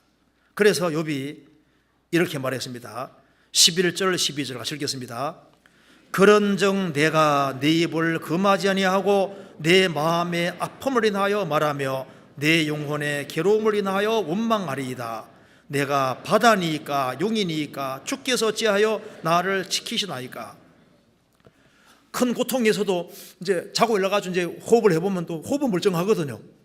죽지는 않는데 이게 고통은 받는 거예요. 그래서 하나님께 말했습니다. 하나님, 내가 바다라도 된다는 말입니까? 이렇게 조그만한 피조물인 나에게 이렇게 큰 고통 주면 어떻게 하시는 겁니까?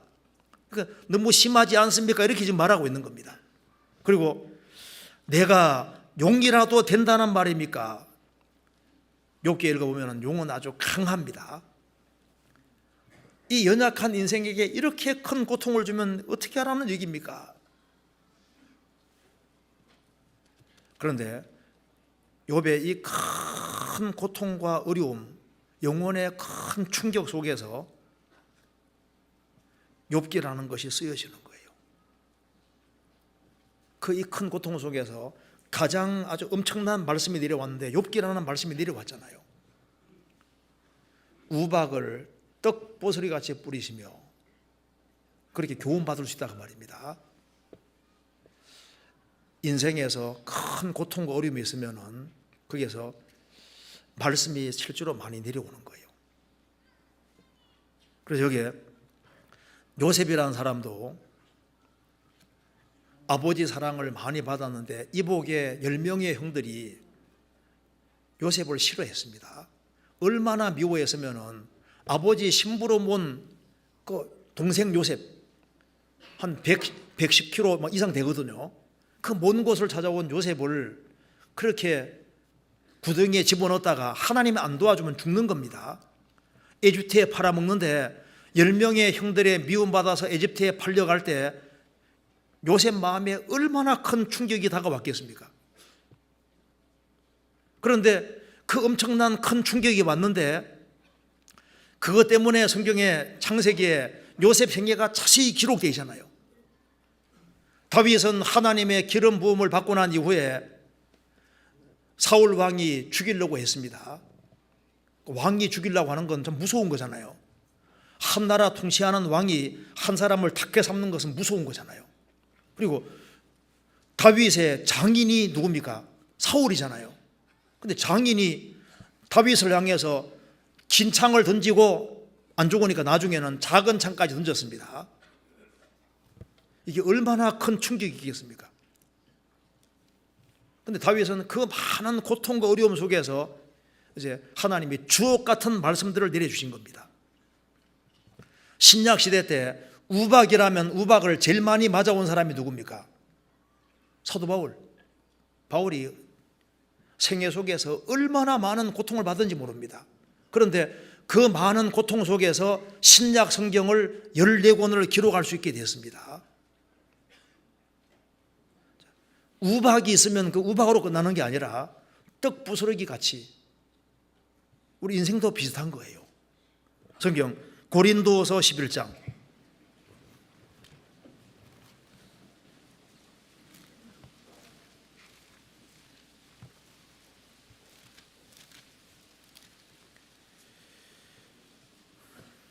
11장 23절 바울 사도가 이렇게 말하고 있습니다. 저희가 그리스도의 일꾼이냐 정신없는 말을 하거니와 나도 더욱 그러하도다. 내가 수고를 넘치도록 하고 오기가 치기도 더 많이 하고 매도 수없이 맞고 여러 번 죽을 뻔하였으니 유대인들에게 40에 하나 감한 매를 5번 맞았으며 3번 태장으로 맞고 1번 돌로 맞고 3번 파선하는데 일주일을 기품에서 지냈으며 여러 번 여행에 강의 위험과 강도의 위험과 동족의 위험과 이방인의 위험과 신의 위험과 광야의 위험과 바다의 위험과 거짓 형제 중에 위험을 당하고 또 수고하고 애쓰고 여러 번 자지 못하고 줄이며 목마르고 여러 번 굶고 춥고 헐벗었노라. 이게 눈과 서리와 우박이라면 이게 바울 사도만큼 많이 맞은 사람이 없잖아요. 그런데 주님께서 이런 속에서 엄청난 계시를 내려주셨습니다. 우리 인생에서도 갑작스러운 시련이 올 수도 있고 여러 가지 또 징계의 시련이 올 수도 있는데 그게 다 돌이켜보면 뭡니까? 다 하나님의 축복의 손길이고 사랑의 손길인데 그 눈 옆에다가 눈을 양털을 딱 붙여놨잖아요. 서리 얘기하면서 재같이 우박 얘기하면서 떡부스러기같이 이렇게 연결시켜 놨잖아요. 사실 알고 보면 큰 어려움은 마음을 하나님께로 향하면은 그게 다 축복이었다는 걸 깨닫게 되는 겁니다. 우리 인생에서도 하나님께서 고통이라는 걸 왜 허락하시냐 하면은 어떤 사람 생을 살아가는데 갑작스럽게 그냥 엄청난 충격스러운 일들이 벌어집니다. 내 인생에서 예상치 못한 일들이 벌어지는데 큰 충격이 받았습니다. 너무나도 큰 고통이 있는데 거기에서 하나님의 말씀들이 깨달아져 가는 거예요. 우리 인생에서 우리가 언제 하나님 말씀이 제일 많이 깨달아집니까? 자, 만사가 형통하고 잘 될 때 말씀이 잘 들어와요? 힘들 때 말씀이 잘 들어와요? 힘들 때. 우리가 이제 말씀을 전하다 보면은 젊은 청년들은 성경에 교리적인 얘기 같은 게 나오면요 막 눈이 반짝반짝 빛나는데 어머니들은 별로 관심 없는 거예요. 내가 교회 떠날 것도 아닌데 뭐 그게 중요하냐 그 말입니다. 그런데 고생하는 게 많으니까 그 고통 속에서 참 그 하나님의 도우심 이런 거 얘기하면요, 어머니들은 막 최고 굉장히 좋아하는데 청년들은 뭐 별로 어려운 게 없으면요 별로 말씀이 별로인 거예요. 그 사람마다 느껴지는 게 다른데, 그래서 이 성경이라는 것은 이건 신령한 책이기 때문에 인생 골짜기에서 그리스도가 많이 보이는 거예요. 그러니까 어려움이라는 게 큰 축복입니다.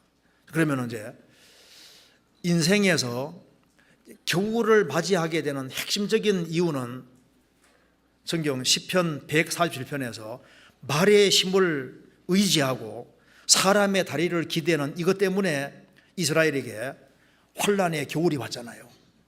우리 인생도 마찬가지인데 왜 사탄이 생겼냐면은 하나님과의 분리가 사탄의 길입니다. 그렇죠? 하나님은 조물주고 모든 건 피조물이니까 하나님께 다 의존하도록 되어 있는데 하나님께로부터 독립이 마귀의 길입니다. 그러니까 하나님 없이 사는 것이 이게 가장 큰 저주고 주님이 제일 미워하는 대표적인 거예요. 사탄은 하나님 대적한다는 뜻인데 그건 누가 대적하는 거냐 그 말입니다. 하나님과 분리되어서 하나님 없이 살아갈 수 있다고 생각하는 그것이 바로 사탄의 길인 겁니다. 그걸 주님이 싫어하시는 거예요. 자기 수단 방법대로 살아가는 걸 주님이 싫어하시는 겁니다. 왜 하나님이 야곱을 코너에 몰았냐 하면은 야곱은 아주 꽤 참깨가 많잖아요. 자기 수단 방법을 자꾸 의지하니까 하나님이 야복강에서 코너로 몰아서 하나님께 딱 매달리게 만든 겁니다. 우리 인생에서 하나님께서는 그 영혼을 축복해 주기 원하시는데 누구에게 인생의 봄이 오냐 하면은 아주 간단한 거예요. 주님께 매달리는 사람들, 그 사람을 주님이 원하시는 겁니다. 독수리가 이제 새끼가 자라면은 독수리 어미가 이제 둥지를 흩어버립니다. 그 날게 하기 위해 그런 게 하는 거예요. 우리가 이 세상 것에 안주할까봐 하나님이 여러 가지 흩어져 드리는데 왜냐하면 하나님 바라보고 살게 하기 위해서입니다. 그래서 위로받으려면 어떻게 해야 된다고요? 위로 보는 사람 위로 받는다고. 제발 위 좀 바라보라. 위를 바라봐야만 되는 거예요. 그래서 인생의 봄을 맞는 비결이 성경에 나와 있는 겁니다. 시편 147편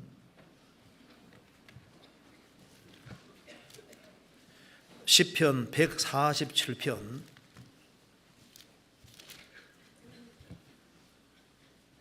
6절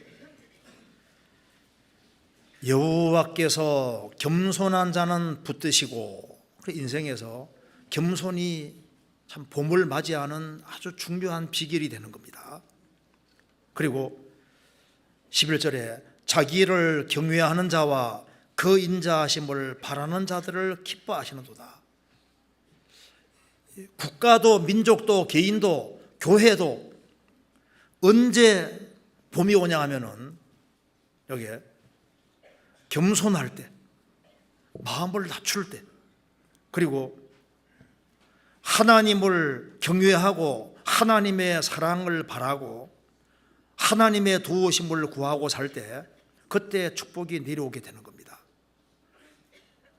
인생에서 고아가 될 때, 고아가 된다는 것은 우상을 없앨 때, 없애고 내가 기댈 데가 없으니까 하나님 나 좀 도와주십시오. 하나님의 도움을 다 구할 때 그게 주님께서 겨울을 없애시고 그게 봄을 주시는 거예요. 누구에게? 경외하는 사람에게. 근데 경외한다는 말이 좀 애매하지 않습니까? 어떻게 하는 게 경외하는 것일까요? 출애굽기 1장 보면은 파라오 왕이 십보라와 부하에게 말합니다. 이스라엘 사내에 아이 태어나면 죽이라고 명령했습니다. 그런데 십보라와 부하는 하나님을 경외하였기 때문에 왕의 명을 어기고 안 죽였습니다. 그러니까 경외라는 것은 뭐냐면 임금보다 하나님을 더 두려워하는 것을 성경에서 경외라고 표현을 하고 있는 거예요. 그러니까 어떤 사람은 주님보다 사장님을 더 두려워하는데 그거 경외 아닙니다. 대기업 회장님은 두려워하는데 주님은 안 두려워하면 경외가 아니잖아요. 경외라는 것은 모든 것보다 하나님을 더 두려워하는 것이 경외인 거예요. 그리고 창세기 22장에 보면은 아브라함에게 독자 이삭을 바치라 했지 않습니까? 100세에 낳은 이삭을 바치라고 했을 때 하나님 명령을 따라서 100세 된 이삭을 바쳤을 때 뭐라 했습니까? 이제야 내가 나를 경외하는 줄 알겠다. 모든 것보다 주님을 더 사랑하는 것이 경외하는 겁니다. 경외하는, 그렇게 경외하는 거예요. 하나님을 경외한다는 것은 하나님 우선주의가 될 때 하나님을 경외한다고 성경이 말했습니다. 엘리 제사장의 아들들이 하나님께 먼저 드려질 것을 자기가 갈고리로 딱 취해서 가져갔을 때 하나님을 멸시한다고 했잖아요. 하나님 우선주의가 될 때 하나님을 경외한다고 표현하는 거예요. 하나님을 경외한다는 것은 잠언 8장 13절에 말한 대로 여호와를 경외하는 것은 악을 미워하는 것이라. 악을 미워하는 것이 하나님을 경외하는 겁니다. 하나님을 경외한다는 것은 먹든지 마시든지 무엇을 하든지 다 하나님 영광을 위해 하는 것이 하나님을 경외하는 거예요. 그리고 하나님을 경외하는 것은 잠언 3장에서 말한 대로 여호와를 경외하며 악을 떠날지어다. 여호와를 경외하는 걸 얘기를 하면서 만물을, 농사지은 만물을 여호와께 드리라고 되어 있잖아요. 그러니까 물질 생활을 바르게 하는 것을 성경에서 하나님을 경외한다고 표현을 한 겁니다.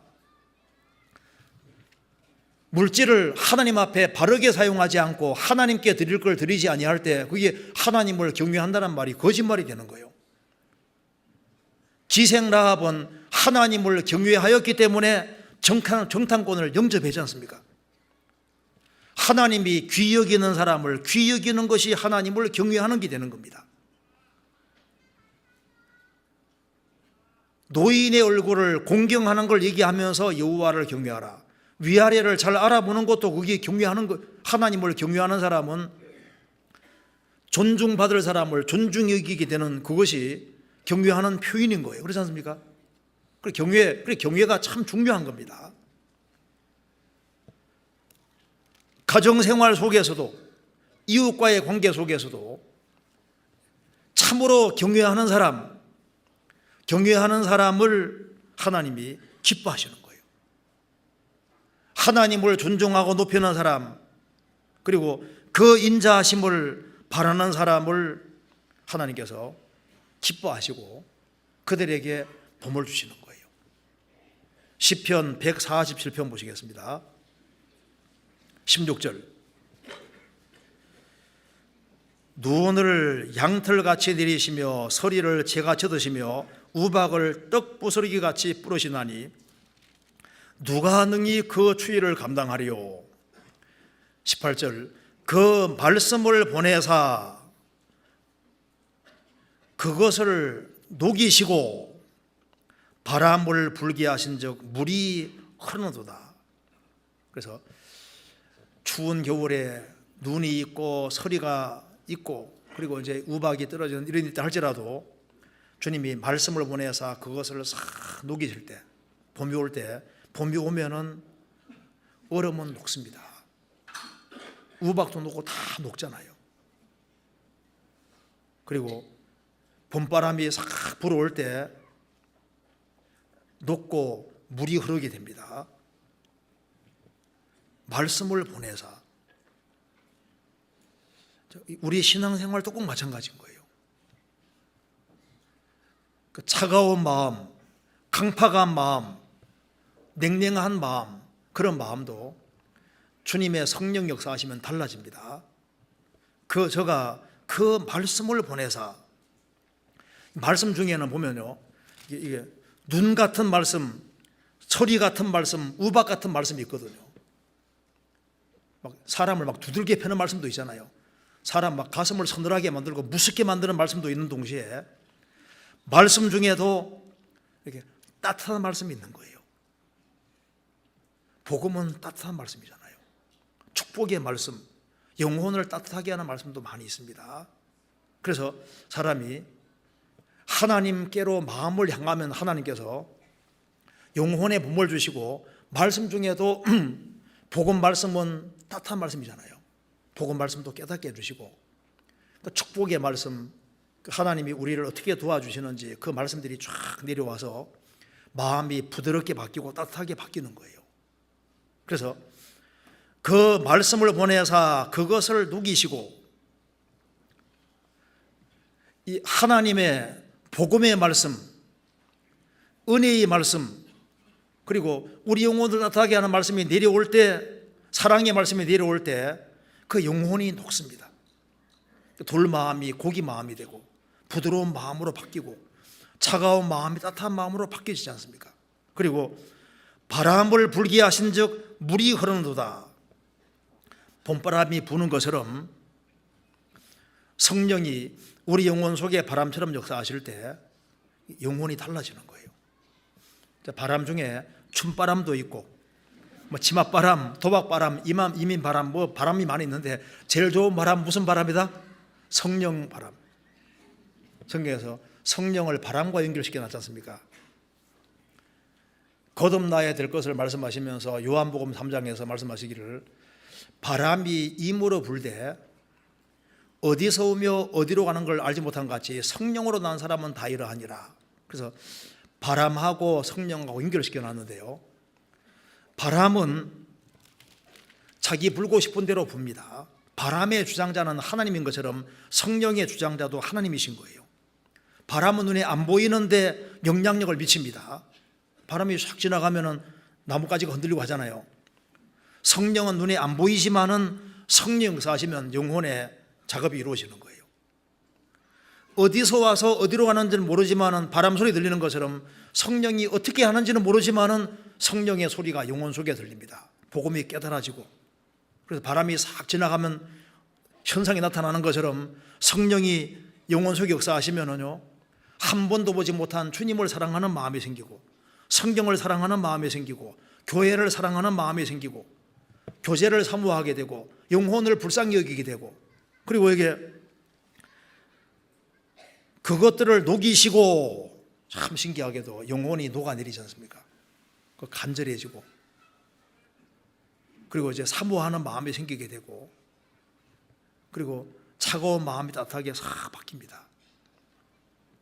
바람이 불 때 도설담배는 아주 강하게 잘할 수 있는 것처럼 성령 역사하시면은 성령이 끌려서 신비기의 생을 살 수 있게 되는 겁니다.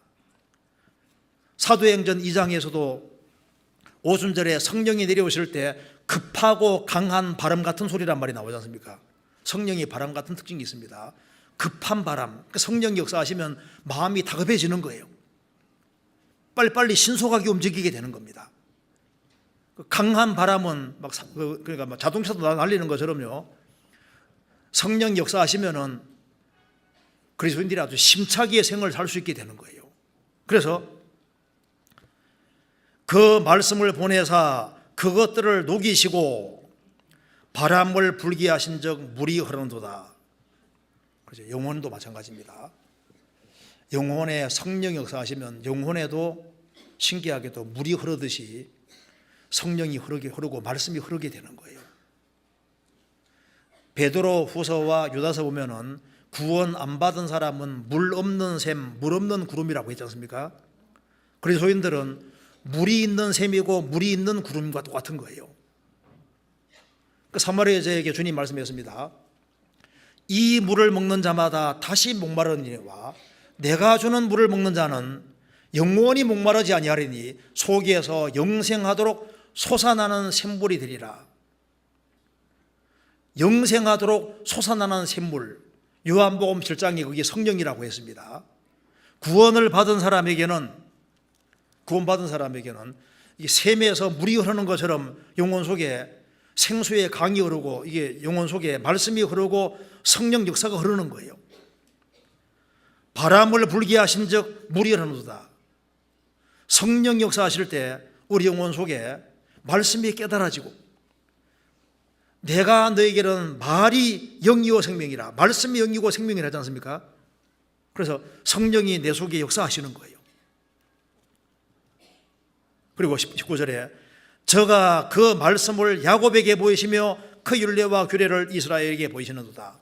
이스라엘이 참으로 돌이킬 때 하나님께서 그들에게 말씀을 깨닫게 해주셨던 겁니다.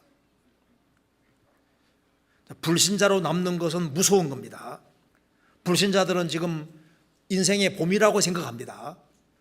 지금 우리같이 좋은 세상이 어디 있냐고 착각하고 있는데 천만의 말씀인 거예요. 겨울을 만드신 분이 하나님이십니다. 눈과 우박과 서리와 우박을 만드신 분이 하나님이신데, 이제 끝까지 그리스도를 배척한 사람은 차가운 겨울 나라로 들어가게 되는 거예요. 냉혹한 나라, 사랑이 없는 나라에 들어가게 되고, 지금 구원 안 받은 사람은 지옥 들어가면 우박에 맞겠습니까? 그게 아니고요, 상상할 수 없는 큰 고통이 기다리고 있는 거예요. 지금 이 세상이 겨울 나라라는 걸 못 깨닫고 있거든요. 지금 이게 좀 세상이 좀 따뜻한 나라라고 생각하고 있는데 착각인 거예요. 지금 봄이 다가오는 것이 아니라 무서운 환란의 겨울이 다가오고 있는데 모르고 있는 겁니다. 그런데 그리스도인들은 자기 영혼에 봄이 찾아왔고 하나님의 성령이 자기 속에 역사하는 것을 깨닫는 사람들, 이 세상에서 고달픈 것이 있고 구원을 받았지만 어려움이 있을 수 있지 않습니까? 있는데 주님 오시는 그날 여호와를 바라는 사람들, 하나님을 경외하는 사람은 영혼의 봄이 찾아왔습니다. 그리고 우리 인생에서 하나님이 영원한 축복을 준비해 두신 겁니다. 그래서 우리에게 어려움이 주어질 때는 하나님께서 주님의 공로를 더 깨닫게 하기 위해서, 우리가 또 반성해야 될 것이 있기 때문에, 죄에 앉아야 될 것이 있기 때문에 우리가 하나님 말씀을 더 깨닫게 하기 위한 좋은 목적 가지고 어려움을 주시는 겁니다. 이제 주님이 재림하시는 그날 우리에게는 영원한 봄이 찾아오는 거예요. 그러잖아요. 주님 오시는 그날 우리의 모든 고생과 수고는 다 끝나고 영원한 축복의 속에 들어갑니다. 주님 오시는 그날 우리 영혼은 완전하게 다 치료가 되고 영혼 몸이 차원 다른 몸을 입고 어마어마한 세계 속에 들어가게 되는데, 영원한 봄이 분명히 옵니다. 우리 어려움도 잠깐에 불과하다는 걸 항상 생각해야 되겠습니다. 그래서 오늘 여기 시편 147편 15절부터 18절까지 말씀을 좀 배워봤는데요, 이걸 한번 우리 신앙생활에 좀 교훈을 삼았으면 좋을 것 같습니다. 같이 기도하시겠습니다. 은혜와 사랑이 충만하신 하나님 아버지, 저희들을 주님 보배로운 피로 구원해 주신 이 크고 놀라운 은혜와 사랑을 인하여 감사를 드립니다. 우리 주변에 불쌍한 잃어진 영혼들이 너무나도 많이 있습니다. 우리 중에 한 사람도 자기 연민 속에 살지 아니할 수 있도록 도와주시고, 우리를 구원해 주시고 죽으시고 부활하신 주님을 항상 바라며 주님 중심으로 생을 살 수 있도록 도와주시옵소서. 여호와를 경외하며 그 인자하심을 바라며 생을 살 수 있도록 도와주시고, 여러 가지 어려움을 하감해 주시고 도와주시기를 간절히 기도드립니다. 그리고 해외 선교하는 그 모든 손길들에 함께해 주시고 주의 역사와 능력을 나타내 주옵소서. 교회가 계획한 모든 일에 주님이 앞서 행해 주시고 또 주님의 능력으로 역사를 이루도록 도와주시옵소서. 가정적으로 여러 가지 어려운 것들을 주님이 하감해 주시고 마음에 시험받는 사람, 고통받는 사람들 마음을 어루만져 주시고 주님이 주시는 힘으로 능히 이겨나갈 수 있도록 도와주옵소서. 주 예수 그리스도 이름으로 기도하옵나이다. 아멘.